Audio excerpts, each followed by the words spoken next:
Hi, my name is Fiona Sherlock and I'm going to read to you some poems from my new collection Inside and Out, which you can pre-order from the link below. This one is called Fenians in Heaven. O'Connell shakes loose his frock coat in the wood-panelled Fenian clubroom of heaven. What news this day, Saoirse? Enrobed in eau-de-nil, fingertips pluck Carolan's dream, an auburn lock slides along her collarbone. Listen to the sound of the river and you will catch a trout. Against the false night, her riddle is illuminated with pockets of celestial phosphorescence, far cleaner than the tilly lamps suggested by the Countess. Arthur Griffith squints from his notepad, pinching his glasses up his avian nose. And what call have you to be inquiring, Mr. O'Connell, that blighting curse of England's rule afflicts our nation yet? O'Connell doffs a top hat on the barrel table. My man, is it not the English wretches sweltering under ignorance? Must its dull hand reach up here through the clouds? I might claim no more right than you, but I still may ask. Saoirse serenely presents the coffee with a wave of her hand, melody undisturbed. England's difficulty is Ireland's opportunity, however long the day, the night comes, she breathes. Heavy footsteps tread across the flags, pouting devil air across his arms.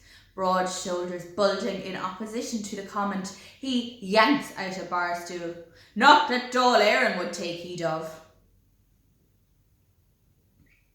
The Countess slides a fat roll of hair around her aristocratic nail, her eyes concentratedly bright between the mirrored letters of Power's whiskey. What have you to say, Mick? It's your boys sitting on their hands. A wry smile, disrupted by a long hat pin. Barry's, please, Saoirse. Collins dragged a thick hand through his fringe.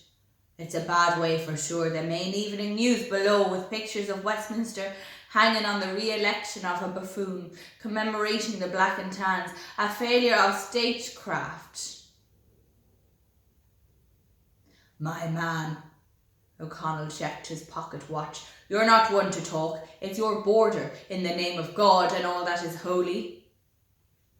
Careful now, Saoirse chides, of whom you speak. So much is promised in the name of God. In the corner, a clean-shaven bobby picks up a bourbon cream. Aye, Dev, and that Constitution, in a hairy Antrim accent. Out from the snug, the faux candlelight picks the gold thread of Wolfe Tone's epaulettes. Go off and get Brummel to retie that cravat, Daniel. Liberate the necktie.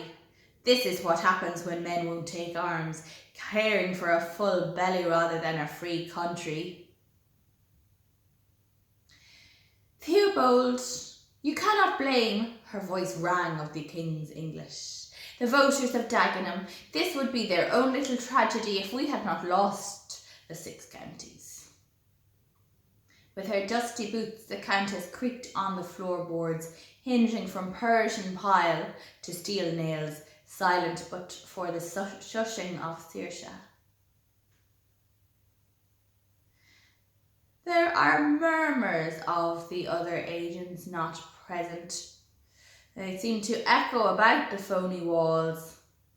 The postal boys and messenger girls, the scalped wives and scalded tots, the burnt out widows, the souls that died for Ireland. Their blood let by these leaders, thankfully enjoying the spoils of paradise. But here the leaders sit with freedom. The discussing and chatting and ribbing and ratting, heavenly to the founders of era, housed in this reproduction of the past, sitting in the present, future, and the last days of Ireland. That's Fenians in Heaven from my new collection, Inside and Out, Musings on Motherhood and Brexit Beasts. So as you've just heard, this collection is really one of two parts. The first part, Outside, is, I suppose, trying to make sense of the world as it has become in 2020, which is very tumultuous, even here at home with our elections. And then Inside is really the kind of consideration of motherhood and parenting. And the reason that they're together in the same book is that as I entered upon my own journey into motherhood 2.5 years ago, I just find it very hard to reconcile the two together, really. That, you know, I worked in current affairs for a long time, and that constant exposure to news. When I had my daughter, it just all seemed so negative. And I know everybody said that, but for me, putting together this was a way to like interpret what was going on and try and make sense of it. And it nearly would be too easy to say I don't want anything to do with it, because it's just easier to sit here and watch, you know, Peter Rabbit or read the Grand Duke of York and ignore what's going on. But I feel like that's not really fair either. So yeah, it's a good option for a new mum or even an established mum if you want to give them something that's a little bit different for Mother's Day.